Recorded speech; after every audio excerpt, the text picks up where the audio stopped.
What is going on, everyone? This is Sheets. Excuse me. Um, I'm going to be doing, I guess, our first look at the Sunday main slate on DraftKings for NFL. It's the Thanksgiving Day week is always very it's interesting because there are really two main slates. There's that Thanksgiving Day slate, and then there is the main slate. And the reason I bring that up is normally the community spends like a full week on this main slate, but because this Thanksgiving Day slate is so big, as far as prize pools go, that people really focus on that, and a lot of people don't even look at the main slate until Friday. So what that means is that I do think that the research is going to be a little soft, and you are probably going to be able to get a little bit of an edge by following along our projections and following along with what we're saying, because you're not going to have that full week of groupthink that's going to impact ownership and things like that. You only have a couple of days of people doing this. So I mean, again, that's just sort of on the margins, but yet still. Couple of things to keep in mind. We'll take a look at this Baker Mayfield thing. He was limited, but I'm not sure what's going to happen, honestly, with Baker Mayfield. But by Sunday, we'll have that figured out. So we're going to go through game by game. We're going to go through who I like just kind of instinctively. Then we're going to go and look at some projections. And then we're going to do an initial build. It is a short slate because of that Thanksgiving Day situation. So only 10 games for the main, which, again, I still wouldn't worry about stuff like leaving money on the table or anything like that. It's still a huge slate. But, yeah, there's a slightly less combinations, only like 2 trillion combinations instead of 3.7 trillion combinations or whatever it is. So let's just kind of go through game by game. And what I'm going to do is first I'm going to just kind of give my initial read without looking at the projections. And then we're going to look actually at the projections. Okay. So first, Rams against Carolina right off the bat. I mean, Rams are just kind of the nuts right now, right? I mean, they're you could argue that they're the best team in football. They're tough defensively, and their offense is clicking, and they're just kind of tough. So I think that the Carolina, the game script, it's going to be one where the Rams should be, taking the lead and maybe cruising. I don't see a lot of variations where Carolina pushes the Rams into some huge shootout. So while I imagine that the Rams guys are going to look good, I hope they don't get too highly owned, because you're not really guaranteed a full game of these guys. It is like a big 10.5 point spread, and the Rams like to, I don't know, the Rams don't like to put the hammer to these teams. I mean, you get the lead, you go for the win, and that's it. So, I mean, how many times are you really going to get ceilings out of these guys in this particular matchup?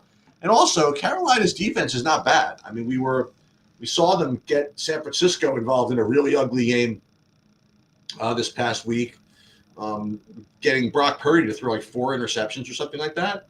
And Carolina can be somewhat feisty. So, while I think the Rams are going to win, I mean, I don't know if that's particularly relevant. I don't see these big fantasy scores really coming out of this game. So, I mean, Kyron Williams certainly makes sense at 6,600, right? And a 10-point spread, running out the clock and things like that. So I guess that makes sense. But do I really want to play Puka Nacua at 9K? I don't think so. And do I even really want to play Devontae Adams at 7,500? I really don't think so. So for me, it's going to be probably Kyron Williams as the only guy I'd really be interested in on the Rams. And then Carolina, I don't know what they're doing over there. They just, when you think like Rico Dowdle's got the reins, you see Chuba Hubbard in for like all these snaps. So it's going to be a rough spot for Rico Dowdle to get at 6,900. How do you play Rico Dowdle at 6,900 when Kyron Williams on the other side is 66? You know what I mean? It just doesn't make any sense to me. The guys that you probably want to play are these are these game script guys like Ted McMillan. He's only 6,100, and the primary target of Bryce Young in a game where they're probably going to be forced to pass, pretty much the whole second half, if not earlier. So I think that this is a very, very good play. I mean, I don't think that I want to play Bryce Young really. Although, I mean, he is only 5,300. So if you want to do this, you want to play this come from behind game script on a 10-game slate, I really don't think it's that bad. I wouldn't go too heavy into this. I don't think I would like triple stack him with like Horn and Coker and Leggett and things like that. But I certainly think McMillan's a very reasonable one-off at 6,100. And I don't know, maybe Bryce Young is relevant. I mean, he does get his feet moving, and if the Rams put pressure on him, he's going to be forced to keep moving. So let's keep these guys in for now, all right, before we kind of look at the numbers and things like that. All right, San Francisco, Cleveland, this is going to be rough, right? I mean, Cleveland's got a good defense. It's supposed to be weather in the 30s, supposed to be rain maybe, or wind, or just Cleveland ugliness. I just can't quite see the world where this blows up. But on the other hand, McCaffrey is just going to get all the work. We saw this game, this performance last week against Carolina, which was kind of ugly, but you saw two separate drives where I think they gave McCaffrey the ball every single play, and they just marched down the field. And then as long as they didn't put the ball into Brock Purdy's hands, they were in business.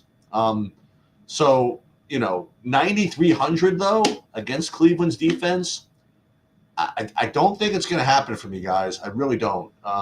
We're going to see what projections get me and all this stuff, but it's going to be a real struggle for me to justify it in this particular spot. It just feels like a real ugly game without a lot of points, and to play McCaffrey at 9,300 just seems like asking for it. So we'll see, but I really doubt that. So on the Cleveland side, I mean, if anything, I probably would play the running back. Probably would play Judkins. He's had some games better than others, to say the least. But I don't know. I mean, he's got a couple of scores in here that makes sense. He's got a couple of games with multiple touchdowns. And, I don't think they're going to like unleash Sanders. I think it's going to be they're going to try to run the ball, and San Francisco can give up stuff. So I don't know. I think that I think Judkins is reasonable, and the fact that I'll tell you that this is the game that it's kind of weird. But this game here, where he had 3 touchdowns on only 3.4 yards a carry, I mean, it leads me to believe that if they're even near the end zone, like he's getting the ball. So I don't think anybody's going to be, sniping, rushing touchdowns from him if they do get close. So I actually do like this a little bit. It seems like the type of game environment where they're going to want to run the ball. So I like Judkins here. But then, it's so funny. I just keep going back to this, right? So Kyren Williams is 6,600 in this type of game script. I mean, I guess the reason why he's so cheap is because Blake Corum's been getting work, right? But it's not like he's getting, I guess so, like 13. But this was a blowout. This one didn't really change much. He did have 8 attempts here against Seattle, so that's something. As opposed to, let's see, Kyren Williams. Yeah, I guess it has been kind of a work share. Boy, that's pretty surprising to me. I don't know. Maybe that's it. Maybe that's why he's cheap now, and because you look at only 12 attempts. Yeah, this is not what you were expecting from him, and this is like a legit timeshare, I guess. I don't know why, but anyway, we'll get back to these running backs, I guess, a little bit later. Judkins, I'm sure, is the actual main running back, but again, his matchup is a little worse. All right. Houston, Indianapolis. mean, I don't know if I want to play Houston guys. I mean, perfectly honest with you.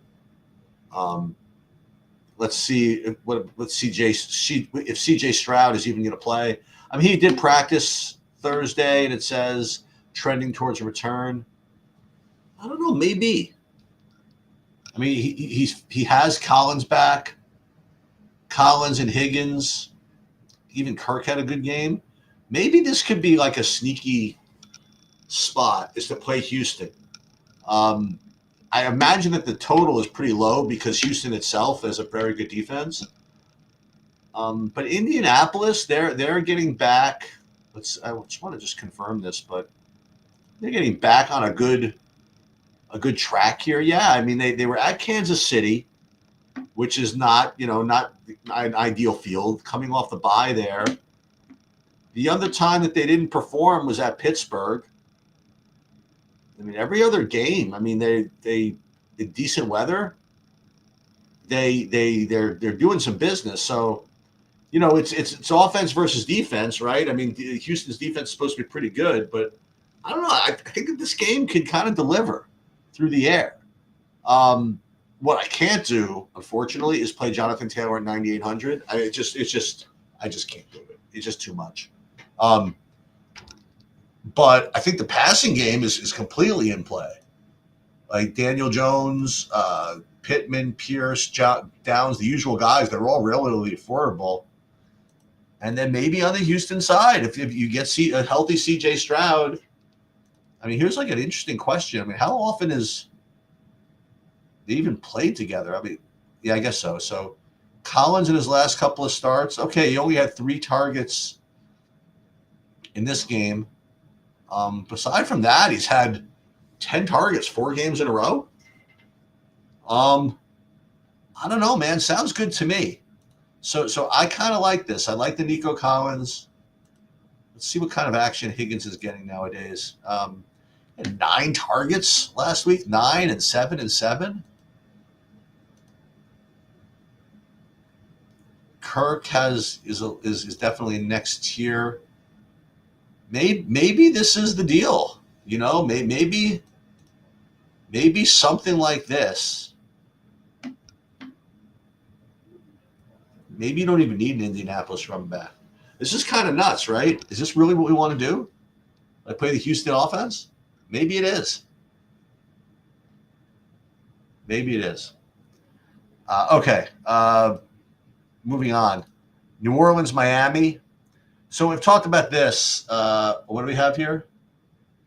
Daniel Jones fractured his fibula. He's going to play through it, so it could get weird. All right. Okay. Thanks, Ephra. Good background there. So New Orleans, Miami. I mean, I've talked about this on many occasions this year. The record is what it is. What do they have? Like, how many losses is this? They have 1, 2. Well, they only have 4 wins, but in fairness, the Dolphins have won 3 out of their last 4, including wins, including a win over Buffalo where they just killed them, okay, and put up a 34-piece at Atlanta. See, the thing is that, as I've said since his career started, okay, Tua is just 2 different people, right? When he has a good environment, with good weather and that, he's an amazing front runner. You know what I mean? Like, and he's got that offense that's very, very timing based, and he gets going. This team is a freaking monster. However, when he has any kind of adversity, okay, with bad weather or anything like that, he's like just the worst. Okay. And so, like, for example, when I looked at this Cleveland game here, we just knew that this was going to be a train wreck. Okay.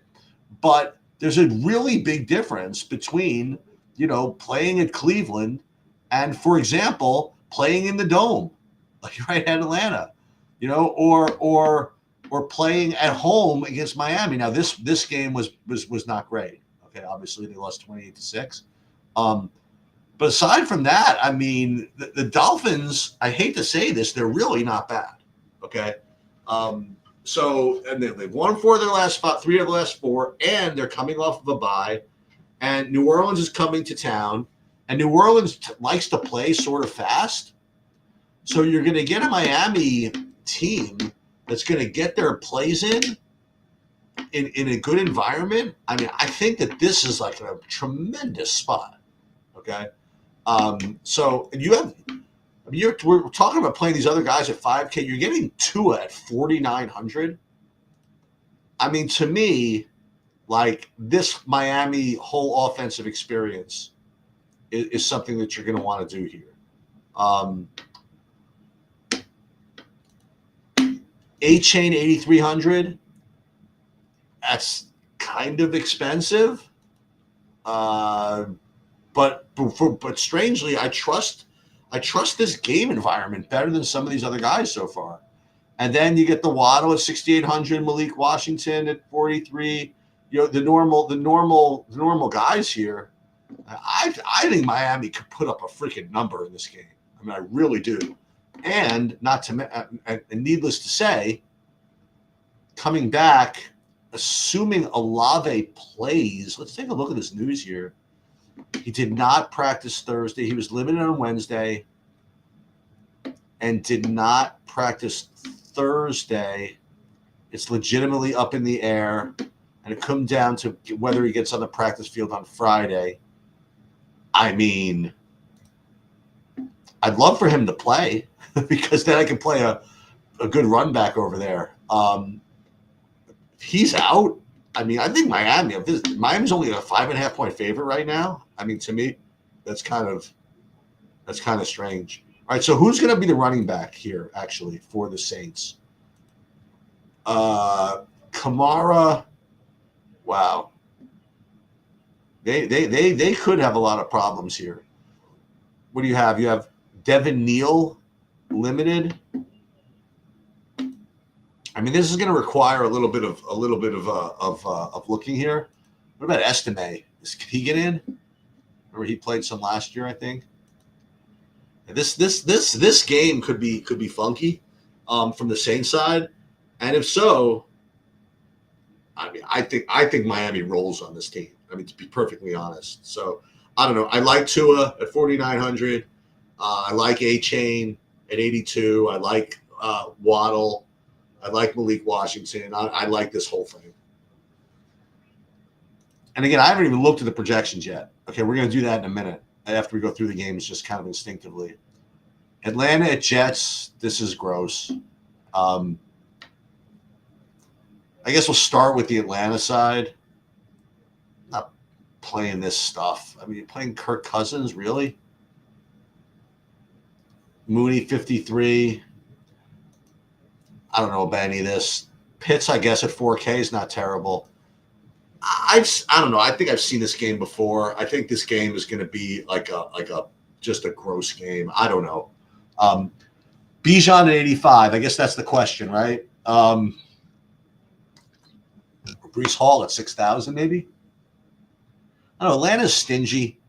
Atlanta plays tough defense. This game just feels like a 20-17 spot, and I guess the only thing I'd really be interested in maybe is Bijan. I don't know. I still think I kind of prefer A-Chain at 82 than Bijan. That's my gut here. My gut here in this game, before we look at the projections, is the game's going to be slow. It's going to be gross, and Bijan, I don't like him as much as what's his name, A-Chain. All right. Arizona, Tampa. We certainly have to watch this news because Baker Mayfield has been, obviously got hurt a little bit. So we're going to see what goes on here. I guess we'll first start, and also Arizona. If I'm not mistaken. Oh no, we're going to get Brissett playing. Okay, Brissett's going to play, and he's been putting up numbers. And I think you sort of have to respect it a little bit. You have Marvin Harrison Jr., I imagine, is coming back. Let's see. He was limited, which is fine. We'll see. We'll see the Friday injury report, like we're saying. I would say that if Harrison does play, I think that now Mike Wilson or whatever, I think he'll be too expensive at 5,900. I think Harrison's going to be a very, very good play if he actually plays at 6K. Dortch 46. I think that's not bad, but I think Wilson is more of a guy that was only really getting there because Harrison was out. So I think if Harrison plays, I don't think I would play him at that price. I mean, Mike Wilson feels more like a $4,700 player with Harrison in. So if anything, I would play Harrison if he's in. Running back wise, God knows who's even playing for Arizona. Doesn't matter too much, I don't think, because again, we don't really like to play running backs against Tampa anyway. But let's just see any news here. So Bam Knight limited. Everybody's limited. Who knows? Well, I guess we'll know before Sunday. On the Tampa side, I mean, if Mayfield plays, I guess even if he's out and they have to play Bridgewater, I guess. I don't know about this. Do I really want to play? Oh, they made Ibuka cheaper, huh? Maybe we do have to play this. I mean, if Mayfield plays, I certainly have no problem going right back to these cats. Ibuka. Wow, I didn't even know that Godwin was back. So he's back last week, I guess. Only 4 targets. But again, this game was a rough matchup. I don't know what's going to happen this week, but maybe we go right back to the Tez Johnson. The Ibuka's the man, though. Like he's only 6,500. It's not like he's 75 like he could be. So I like this. I mean, this is obvious. I think this is an obviously good play, and I think that Harrison's a good play from the other side. Yeah. All right, Jacksonville, Tennessee. I mean, again, I just don't want to play. Well, I shouldn't say that. All right. So I said this at the beginning of the year, that there is going to be a game sometime between the start of his career and the end of his career where Cam Ward goes off. And I don't think that you're going to get any early notice. Okay. I don't think he's going to have a good game, then a great game. I think he's just going to struggle like he has been. And then one day he's going to pop, and he's going to pop and win someone billions. And as a result, I do think you have to play a little bit of him every single week in DFS. I mean, he does have a lot of talent, and he flashes it from time to time during these games. Like, he's made some incredible throws.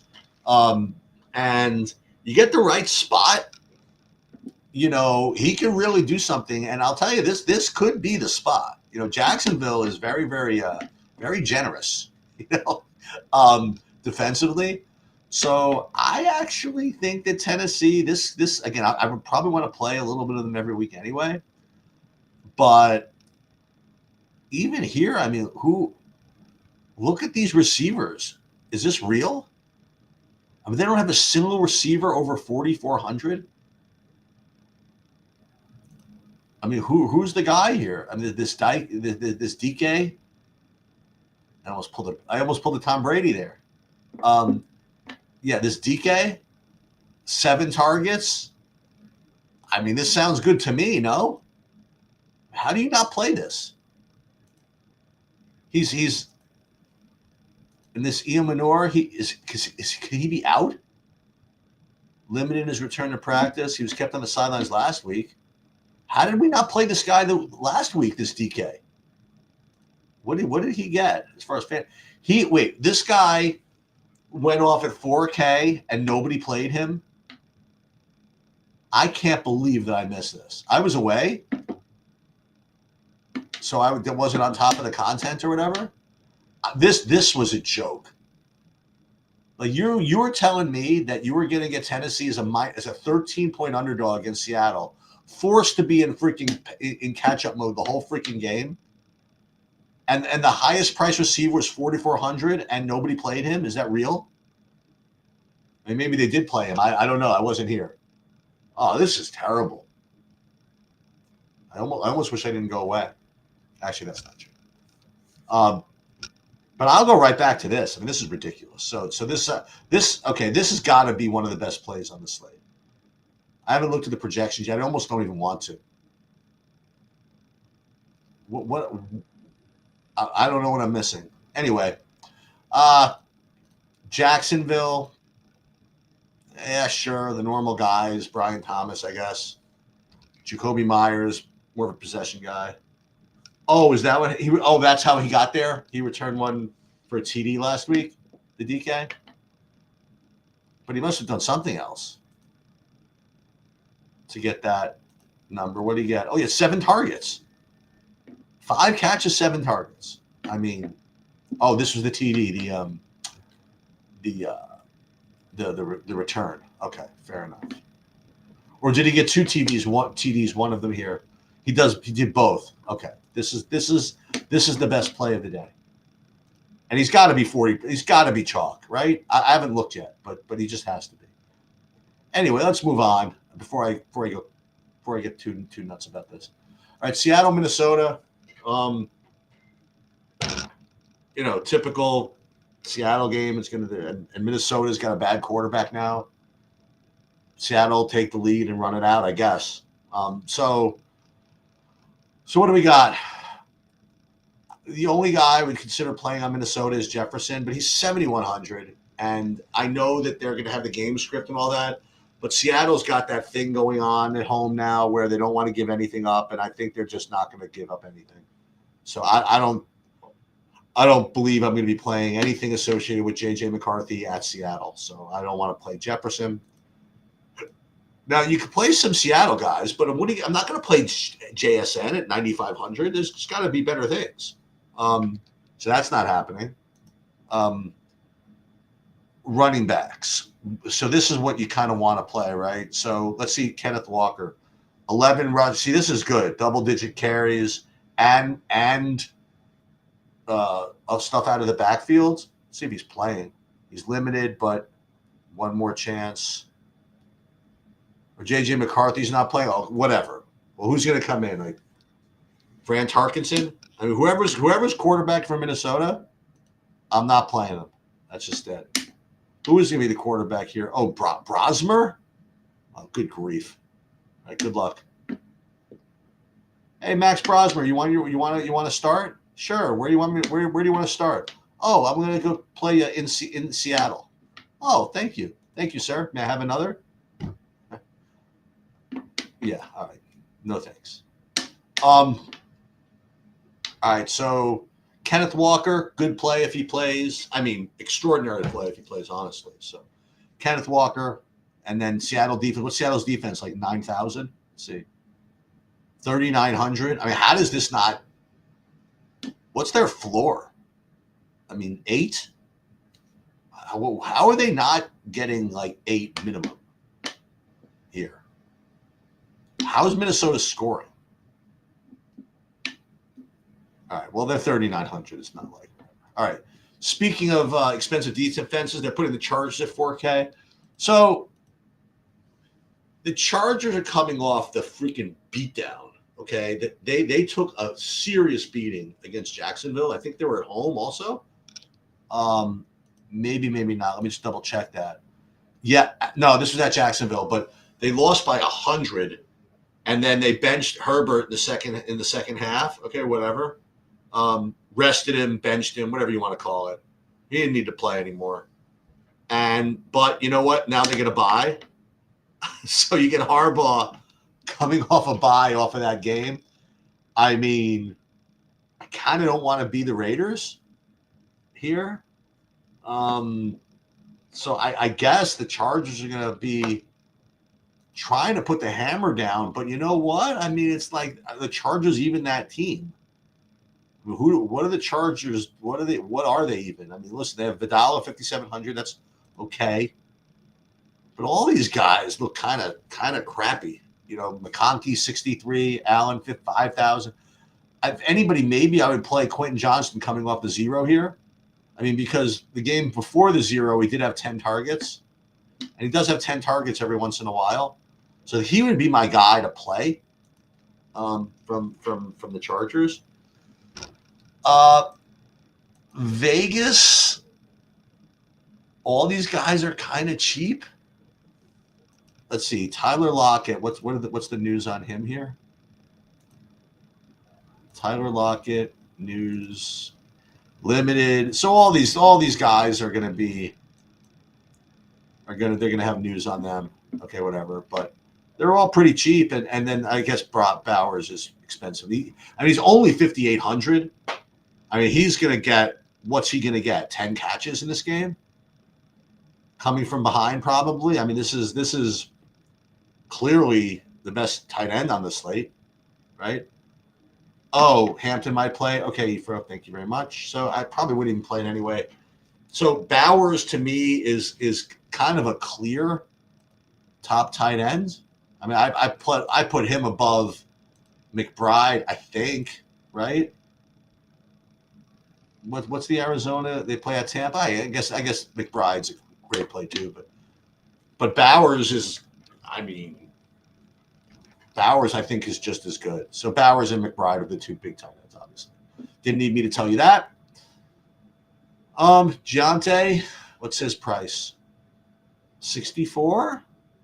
Okay. I mean, it's not bad. It's not bad. He's 6,400. You know, he's been good enough at 6,400 several times. So maybe. And then in the last game, you have Buffalo and Pittsburgh, and this game could go crazy.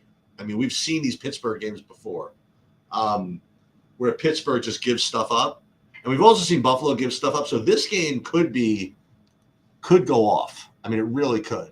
So let's just kind of take a look at this. First, I guess we'll look at Buffalo first, because it's always the hardest one. I mean, obviously Josh Allen and James Cook, but what do you play receiving wise? Josh Palmer is questionable, limited again, so we'll see what happens there. Shakir 55 looks reasonable. Keon Coleman cheap enough.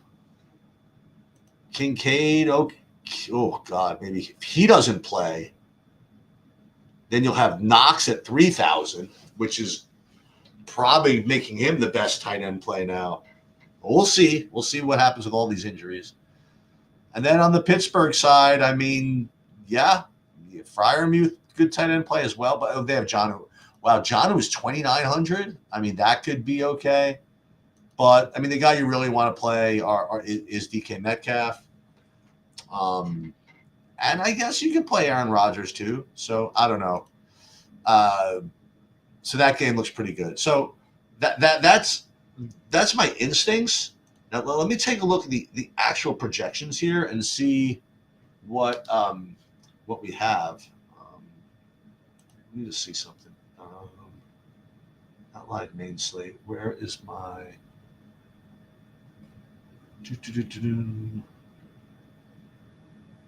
Somewhere. I know I had it somewhere. Let me just see something.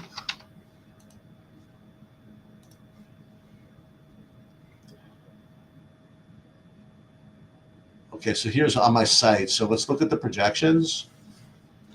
I just wanted to sort it by like either point per dollar or my sheet's value score and see what this is. Oh my God, I can't believe this is going so long. All right, we'll do it though. NFL projections, classic projections. We'll look at this and then we'll look at stacks. We'll look at my sheet and my projections first. And let's just see. We're going to sort by the sheet's value score thing. Let's see. It looks good. So A-Chain, there it is, top of the list. So I guess it's not going to be particularly earth-shattering. And he looks to be the highest owned. So I didn't come up with anything new. Let's put it that way. What else? JSN, 20% owned, well projected. Bijan looks to be well projected, 18% owned. Puka, 20% owned. Breece Hall, 25%. They're going to want us to do that. Okay. There's Olave. So listen, I didn't come up with anything particularly earth-shattering with the Miami thing. But let's see if he plays even. Brock Bowers, Kenneth Walker, good play. Waddle. So this Miami stuff is going to be chalk. What the hell do I know? Oh, then the Arande Gaston, another tight end. He's rates to be double digits. Devin Neal. So I guess he's going to be the projected starter at 5K. So that's going to be a talking point. And there's Hampton, Shakir. Okay.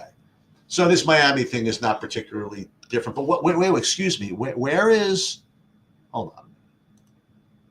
Where is the best play? Where's my projection on the DK? 9 points. That's what I got. 2.21 and 9% ownership. Okay, so 9%. At least it's something, but I don't know. I'll take all of that. To be perfectly honest with you. All right, let's go into SaberSim, and we'll build something. And we'll build our first build and see what we would get. So let's just pull this up. NFL. And then, yeah, so I did well in hockey the other night. So I have this huge cushion for the NFL this week. Really pumped about it. All right, so let's upload let's upload my dummy lineups here.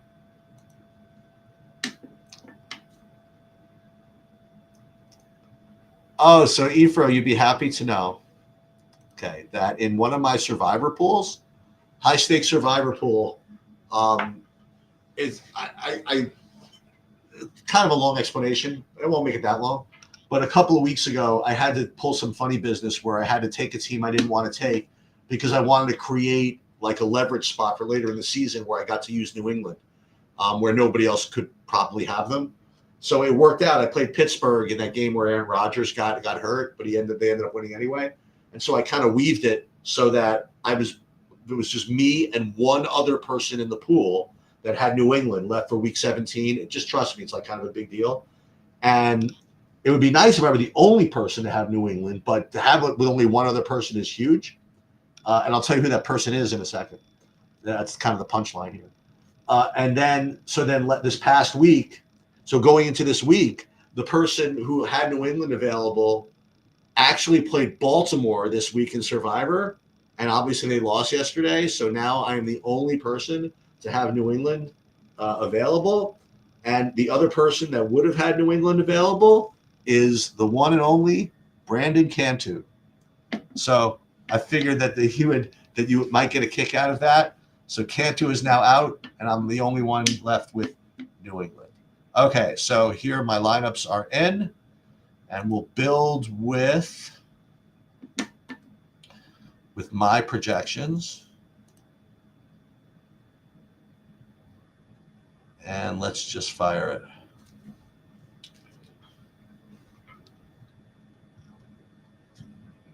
Oh, no kidding, Ephro? Oh, that sucks. I'm sorry. That's really bad. I mean, not really bad. I mean, you made the right play. Just it's the way it goes, man. Yeah, something like that. Something like that. Yeah.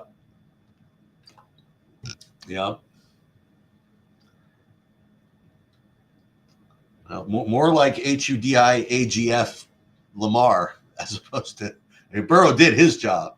You know, like that's like we just didn't do ours.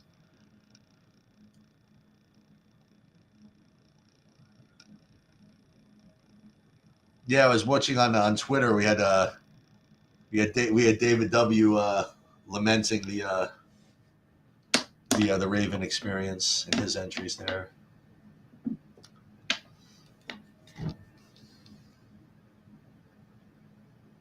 Oh yeah, I thought Burrow was good. I guess I just was used to like him not being there. I guess. Oh, Lamar fumble. Yeah, I didn't see that. I heard about it though. All right, so let's put one group per contest, and then we'll just fire it. Yeah, I heard about that one. I just missed that possession. And what, he like fumbled it to the end zone or something? Something like that? Or he allegedly fumbled it to the end zone? So let's do this and see what we get. Oh, yeah, it's all the A chain, huh?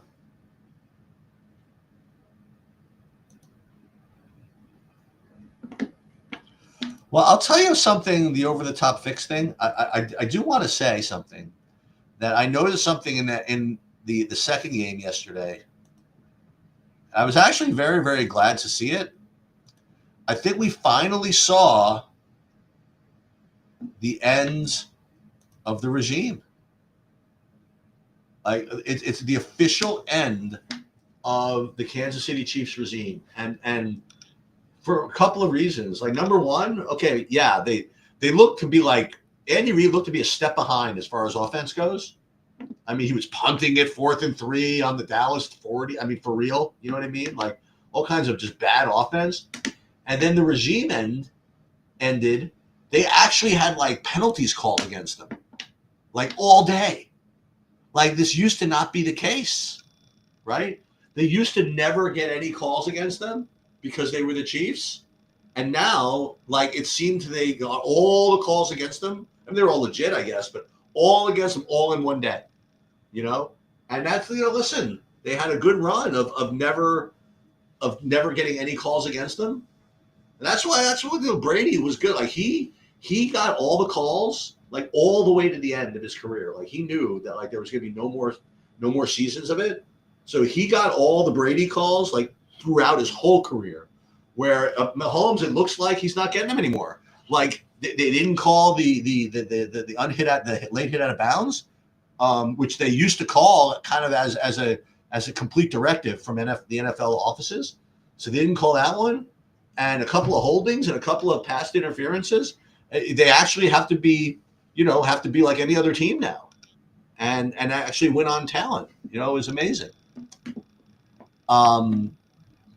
So here we go. A-Chain, Breece Hall, Gadsden, whoever that is. I only think of that.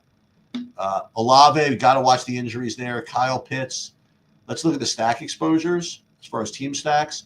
Look at that. Top stack. Look at the aforementioned Houston Oilers with Dan Pastorini and Mike Barber, and Dave Casper towards the end of his career. At tight end there, maybe with Earl Campbell coming out of the backfield, getting some targets. Houston could be really good this week. I think that's possible. But where is the dude? Okay, 10%. It's not like him getting no ownership, but yeah, that's my play. That's my flag play. They have the game script. He's the top receiver of the team at he's 4,300, and Cam Ward has hidden slate breaking capabilities, which could happen now, could happen in 2 years. But I'm kind of down with this one. All right, that's going to do it. I'm going to be actually coming back at 2:00 to do a live lineup build from the Eagles showdown slate. So if you want to come back, that'd be great.